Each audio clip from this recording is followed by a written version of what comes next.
Hello மக்களே, எல்லாரும் எப்படி இருக்கீங்க? எல்லாரும் நல்லபடியா இருக்கணும்னு கடவுள்ட்ட வேண்டிக்கலாம். இன்னைக்கு வந்து இந்த வீடியோல வந்து ஒரு ஒரு இன்சிடென்ட் இப்ப வந்து ரீசென்ட்டா வந்து ரவி மோகன் ஆக்டர் இருக்காரு இல்லைங்களா? நடிகர். முன்னாடி நம்ம வந்து அவர வந்து ஜெயம் ரவின்னு சொல்லுவோம். இப்ப வந்து அவர் வந்து ரவி மோகன். அவர் வந்து என்ன பண்ணாரு, ஒரு புரொடக்ஷன் கம்பெனி ஸ்டூடியோஸ் வந்துட்டு ஆரம்பிச்சிருக்காரு. அதுக்கு வந்து அ இனாகுரேஷன் ஃபங்ஷன் வந்து வச்சிருக்காங்க. அதுல வந்து பாத்தீங்கன்னா, எல்லாரும் வந்துட்டு கலந்துன்னு கேட்டீங்கன்னா, பாவனா ஆங்கர் இருக்காங்க இல்லையா? அவங்க தான் அந்த ஃபங்ஷனை வந்து தொகுப்பாளினியா இருக்காங்க அந்த ஃபங்க்ஷனுக்கு. அண்ணன ஒரு விஷயம் வந்து எனக்கு அந்த இதை பார்த்தோன்னா ரொம்ப இதாயிடுச்சு. அவங்க வந்து ஒரு ஒரு ஆட்டிடியூட் காமிச்சிருக்காங்க யோகி பாபு கிட்ட வந்து பேசுறவங்க. அது வந்து எனக்கு கொஞ்சம் என்ன சொல்றது, இன்னும் அப்ராப்ரியேட்டா தெரிஞ்சது. அதுக்காக தான் இந்த வீடியோ போடணும் அப்படின்னு சொல்லிட்டு அவங்க வந்து எல்லாருக்கிட்டையுமே போய் சிவகார்த்திகேயன் கார்த்தி இருக்காரு இல்லையா, அவரு சிவகார்த்திகேயன், அப்புறம் எஸ்ஜே சூர்யா, இவங்க எல்லாருக்கிட்டையுமே வந்து அவங்க கிட்ட அவங்க எப்படி பிஹேவ் பண்ணிருக்காங்க. யோகி பாபு அவர் இருக்காரு இல்லையா, அவர்கிட்ட வந்து அவங்க எப்படி பிஹேவ் பண்ணிருக்காங்க இந்த வீடியோல காமிக்கிற பாருங்க.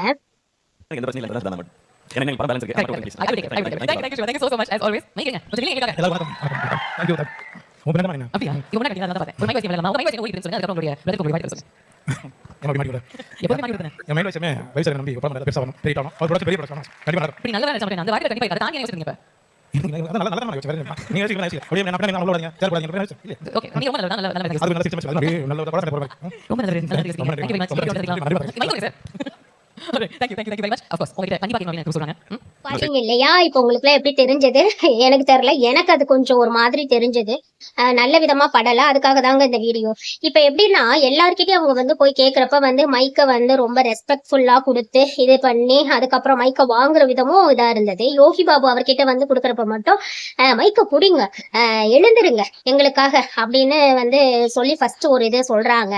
இங்க பாருங்களேன், நீங்க வந்து அங்க வந்து ஒரு தொகுப்பாளினியா தான் போயிருக்கீங்க. நீங்க வந்து அந்த நிகழ்ச்சியை வந்து அதுக்கு ஓனர் கிடையாது, சரியா? நீங்க அங்க போயிருக்கிறது வந்து விருந்தாளிகளை வந்து வரவேற்கிறதுக்காக, அவங்கள வந்து என்டர்டெயின் பண்றதுக்காக தான் நீங்க போயிருக்கீங்க.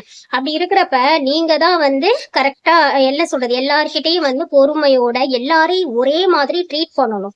அதை விட்டுட்டு நீங்க என்னவோ அந்த நிகழ்ச்சியை வந்து ஓனர் மாதிரியும் அவர் வந்து அந்த மாதிரி ட்ரீட் பண்றீங்க. இது எப்படி இருக்கு? அப்ப எல்லாரையும் ஒரே மாதிரி தானே ட்ரீட் பண்ணணும். அது என்ன யோகி பாபு அவர்கிட்ட போனப்போ மட்டும் மைக்க எடுங்க, மைக்க புடிங்க, ஏன் அவர் வந்து காமெடி ஆக்டருங்கிறதுனாலயா? அதுக்காக வந்து அந்த மாதிரி அவர்கிட்ட நடந்துக்கிறீங்களா, இல்ல வந்து உருவத்தை பார்த்து அந்த மாதிரி வந்து எடை போட்டு பண்றீங்களான்னு தெரியல. நீங்க என்ன மாதிரியான ஒரு மைண்ட் செட்ல அந்த மாதிரி அவர்கிட்ட பேசுறீங்கன்னே தெரியல மிஸ்ஸஸ் பாவனா. புரியல நீங்க பண்ணது. பட் இது வந்து ரொம்ப இன்அப்ரோப்ரியேட்டா இருக்கு. இங்க பாருங்களேன், மைக்க வந்து குடுக்கறது நீங்க தான் குடுக்கணும். எந்திரிச்சு நின்று ஒரு விஷயத்த சொல்றது, உட்காந்துக்கிட்டு ஒரு விஷயத்த சொல்றதெல்லாம் அது அவங்க கெஸ்டோடைய ப்ரிஃபரன்ஸ், ஓகேவா? அவங்களோட இஷ்டம். அவங்க நின்னுகிட்டு நீங்க கேட்குற கேள்விக்கு பதில் சொல்லுவாங்க, உட்காந்துக்கிட்டு கூட பதில் சொல்லுவாங்க. அது அவங்களுடைய விருப்பம். அதை நீங்க வந்து அவங்களை வந்து ஃபோர்ஸ் பண்ணி இப்படிதான் பண்ணணும்னு சொல்ல வைக்கிறதுக்கு உங்களுக்கு எந்த ரைட்ஸும் கிடையாது, சரியா? நீங்க வந்து அந்த நிகழ்ச்சிக்கு நீங்களும் உங்களுக்கும் காசு கொடுத்துதான் வந்து சொல்றாரு, எப்படி இருக்கணும்னு கேக்குறாங்க. இந்த மாதிரி நீங்க என்ன நினைக்கிறீங்க அப்படின்னு சொல்லிட்டு, ஓகே ரவி அவர் என்னுடைய பிரதர் மாதிரி, அவர் வந்து அவர் எனக்கு நடிக்க வாய்ப்பு கொடுத்திருக்காரு, அவருக்கு வந்து நான் நல்ல விதமா போகணும். எல்லாரும் அப்படித்தானங்க சொல்லுவாங்க. எல்லாருமே வந்து நீ நல்லா இருக்க கூடாது, ரவி வந்து ப்ரொடக்ஷன் கம்பெனி ஆரம்பிச்சிருக்காரு, நீ கெட்டு போயிடணும், உன்னோட படம் எல்லாம் ஓடக்கூடாது அப்படின்னாங்க நினைப்பாங்க. ஒரு படத்துல அவர் நடிக்க போறாரு, அவங்க படம் ஓடுனா அவருக்கும் அது நல்லது தானே, ஏன்னா அதுல அவர் நடிக்கிறாரு. யூஸ்வலாவே வந்து அவர் ஒரு என்னுடைய மைண்ட் செட்ல அப்படி இருக்குன்னா, அவர் ஒரு நல்ல பர்சன் தான் யோகி பாபு. யார் பாபுக்கும் போக மாட்டாரு, அவர் உண்டு அவர் வேலை உண்டுன்னு இருப்பாரு. எந்த விஷயத்திலயும் தேவையில்லாம இது பண்ண மாட்டாரு, ஓவர் பந்தா பண்ணிக்க மாட்டாரு, பில்டப் பண்ணிக்க மாட்டாரு, அந்த மாதிரி இருப்பாரு. ஒரு நார்மல் ஈவன் வந்து அவர் நல்ல நிலைமையில இப்ப வந்துட்டா கூட அவர் வந்து எப்போதும் போல ஒரே மாதிரி தான் இருப்பாரு. சோ அதனால எனக்குலாம் அவரை ரொம்ப பிடிக்கும். யோகி பாபு அவருடைய பிஹேவியரா இருக்கட்டும், எல்லாமே ஆட்டிடியூட் எல்லாமே. அப்படி இருக்கிறப்ப வந்து அந்த சிம்பிளிசிட்டி கூட ரொம்ப பிடிக்கும். இப்ப பெரிய பெரிய ஆளுங்களாதான் வந்து இப்ப ரஜினிகாந்த் அவங்க வந்து சிம்பிளிசிட்டியா இருந்தா பெருசா பேசுறீங்க. பெரிய பெரிய ஸ்டார்ஸ் எல்லாம் சிம்பிளிசிட்டியா இருந்தா வந்து பேசுறீங்க. ஏன் காமெடி ஆக்டர் சிம்பிளிசிட்டியா இருந்தா உங்களுக்கு அவ்வளவு இலக்காரமா போச்சா? காமெடி பண்றது எவ்வளவு கஷ்டமான விஷயம்னு உங்களுக்கு தெரியுமா? ஏன் ஒரு இடத்துல வந்திருந்தா காமன் தானே எல்லாரும். அப்படி இருக்கிறப்ப அவர்கிட்ட மட்டும் என்ன அந்த மாதிரி வந்து ஒரு இதா வந்து ஆட்டிடியூட் உங்களுக்கு தெரியாம தான் கேக்குறேன். அவங்க கிட்ட எதுக்கு அப்படி போயிட்டு அவர்கிட்ட இது பண்றீங்க? அவர் அழகா சொல்லிட்டாரு. அவங்க கிட்ட அவர்கிட்ட கேக்குறப்ப இந்த மாதிரி வந்து நான் கடவுள்கிட்ட வேண்டிக்கிறேன், அவருக்கு வந்து நல்ல விதமா அவரை நல்லபடியா வளரணும்னா நடிச்சது போதும். அப்ப வந்து அங்க வந்திருக்க ஒவ்வொரு கெஸ்டும் வந்து நடிச்சிட்டு இருக்காங்களா? அவங்க மனசுக்குள்ள என்ன இருக்குன்னு உங்களுக்கு தெரியுமா? மனசுக்குள்ள என்ன இருக்கோ அதை உண்மையே சொல்லுங்க. நான் எல்லாரும் அப்படிதானமா நினைப்பாங்க. அதுக்காக ஏன் யோகி பாபு கிட்ட கேட்ட மாதிரி கார்த்தி அவர் பதில் சொல்றப்ப போய் கேட்க வேண்டியதானே? நீங்க உண்மையை சொல்லுங்க. நீங்க மனசுக்குள்ள என்ன நினைச்சீங்கன்னா எல்லாரும் மனசுக்குள்ள என்ன நினைக்கிறாங்களோ அதை அப்படியே உங்ககிட்ட சொல்லிடணுமா? நீங்க என்ன பெரிய சைக்காலஜிஸ்டா? உங்ககிட்ட எல்லாத்தையும் வந்து சொல்லி நீங்க என்ன இது பண்ண போறீங்க? இது ஒரு பதிலா? அவர் கேட்ட கேள்விக்கு பதில் சொல்லிட்டாருல, அதுக்கப்புறம் என்ன அதை விட்டுட்டு இன்னொரு குருட்டுத்தனமான ஒரு கேள்வி கேக்குறீங்க?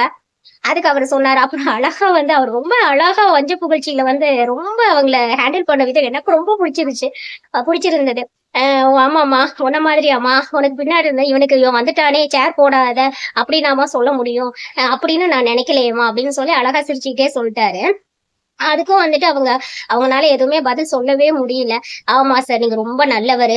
பதில் வந்து அவங்க ரிப்ளை பண்ண விதம் எல்லாம் ரொம்ப மோசமா இருந்ததுன்னு வச்சுக்கோங்களேன். அதுக்கப்புறம் வந்து இப்ப யூஸ்வலா வந்து சில பேருக்கு தெரியும். உடனே வந்து இப்ப மைக்க கொடுங்கன்னு அவங்க வந்து கையை நீட்டுறாங்க. அப்ப வந்து அவர் என்ன நினைச்சிருப்பாரு? யூஸ்வலாவே நிறைய பேருக்கு வந்து தெரியும் அவங்க மைக்க இது பண்ண, சரி கை கொடுக்கதான் போல அப்படின்னு சொல்லிட்டு கையை பிடிச்சிட்டாரு. உடனே மைக்க கொடுங்க சார் அப்படின்னு இது பண்றாங்க. ஏமா உங்க கையை பிடிச்சிருக்கன்னு அவருக்கு என்ன ஆசையா? அதை பார்த்தாவே தெரியுது அது ஒரு யதார்த்தமான ஒரு நிகழ்வு. அவர் கேஷுவலா வந்து சரி கை கொடுக்குறாங்க போல அப்படின்னு நினைச்சிட்டு கை கொடுத்தாரு. மூஞ்சில் அடிச்ச மாதிரியா வந்துட்டு மைக்க கொடுங்க சார். ஏன் இதை மத்தவங்கள்ட்ட எல்லாம் போய் நீங்க கேக்குறப்ப வந்து கேட்டீங்களே, கார்த்திகிட்ட எல்லாம் போயிட்டு கேக்குறப்ப மைக்க கீழே புடிச்சு கொடுத்துட்டு, ஏன் ஸ்ரத்தா வந்திருந்தாங்களே அவங்க கிட்ட பியூட்டிஃபுல் ஸ்ரத்தா அப்படின்னு சொல்லிட்டு அவங்கள வந்து அப்படியே கீழே குனிஞ்சு போயிட்டு இந்தாங்க மைக்க பிடிங்கன்னு சொல்லி கொடுத்துட்டு இப்படி திரும்புங்க அப்படி திரும்புங்கன்னு அவங்க கிட்ட எவ்வளவு பவ்யமா வந்துட்டு பேசுனீங்க. அப்ப யோகி பாபுட்ட மட்டும் எந்திரிக்க கூடாதா அப்படின்னா என்ன அர்த்தம்? அவ்வளவு உங்களுக்கு இலக்காரமா? அவங்களாம் தெரியாம தான் கேக்குறேன். அவங்களும் அவரை மாதிரியெல்லாம் வந்து உங்களோட ஒரு ஆக்டிங் பண்ண முடியுமா? என்னைக்குமே வந்து எந்த ஒரு விஷயமா இருந்தாலும் சரி, நீங்க எவ்வளவு பெரிய ஆங்கரா இருக்கலாம், என்ன வேணாலும் இருக்கலாம், ஒரு மனிதர்களை மதிக்க கத்துக்கணும். அவ்வளவு பெரிய இடங்கள்ல வந்து ஒருத்தர் வந்து அந்த மாதிரி சொல்றீங்க. இந்த மாதிரி எல்லாம் நீங்க காமெடி ரோல்ஸ் பண்றவங்களை அசிங்கப்படுத்துறதுனாலதான் இப்ப இந்த தமிழ் இண்டஸ்ட்ரியிலே வந்து பாத்தீங்கன்னா காமெடி ரோல் யாருமே பண்றது கிடையாது. ஒரு காலத்துல காமெடி ரோல் பண்ண எத்தனை பேர் இருந்தாங்க, எவ்வளவு பெரிய திறமையானவர்களா இருந்தாங்க. எப்ப பார்த்தாலும் ஹீரோ வில்லன் இவங்கதான் உங்க கண்ணுக்கு தெரிவாங்க. காமெடி பண்றதெல்லாம் உங்களுக்கு காமெடி ஆக்டர் கிடையாதா? இன்னைக்கு நீங்க அப்படியெல்லாம் பண்ணதுனால இன்னைக்கு காமெடி ரோல் பண்றதுக்கு ஒருத்தவங்க கூட தமிழ் இண்டஸ்ட்ரியில இல்ல. சரியா? ஏன் அதெல்லாம் ரோல் கிடையாதா? காமெடி பண்ணது எவ்வளவு பெரிய விஷயம். எல்லா திறமைகளும் எல்லா நவரசமும் கலந்தது ஒரு கலை. சரியா? அப்படி இருக்கிறப்ப காமெடி ஒரு கலை தான். ஹீரோனா தான் மதிக்கணும், ஹீரோயினா தான் மதிக்கணும், அதுக்கப்புறம் வந்து என்ன சொல்றது, வில்லன்னா தான் மதிக்கணும், காமெடி என்ன மதிக்க கூடாதா? என்ன சொல்றதுன்னே தெரியல எனக்கு. ஓகே, பாய் மக்களே.